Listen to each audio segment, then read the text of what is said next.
دايما كنت أقول لحالي بكرة بس صرت أحسن رح صور، وبكرة بس تخلص هي الأزمة رح أحكي، بكرة بس صرت بمكان بيشبهني رح بلش. بس اليوم اكتشفت إنه بكرة هو وهم نهرب فيه من اليوم الحاضر. أنا اليوم تعبانة ومحطمة خايفة من الكاميرا، بس قررت إنه هذا الوقت هو الصح، لأنه الأمل مو يعني إنك تكوني دايما قوية، الأمل يعني إنك تمشي أول خطوة وإنتي عم ترجفي. يا هلا فيكم، أنا ديليفان.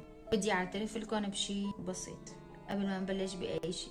أنا شخص كتير خجول، تلاحظوا هذا الشي بنظراتي وصوتي، بس وقفتي اليوم هي محاولة حتى أبدأ من جديد وأكسر الخوف والخجل، لأنه حابة نشجع بعض ونكون سوا بكل شي.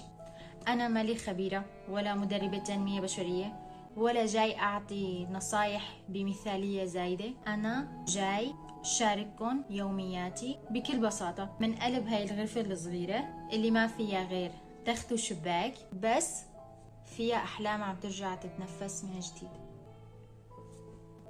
في كتير ناس حوالي سألوني كيف رغم كل هاي الظروف قادرة تهتمي بحالك نوعا ما وتحاولي تشتغلي على حالك. بصراحة لما بقرأ كتاب بحس انه هذا الكتاب عم ياخدني ويسفرني لمكان واسع، رات هالحيطان، شغلات البسيطة اللي بعملها مثل انه احكي مع رفيقتي، او حتى اطبخ طبخة بسيطة لإلي، ورتب زاوية بهاي الغرفة. بحس انه هاي الشغلات هي فعل مقاومة ضد الشغلات اللي عم تحاول تكسرني.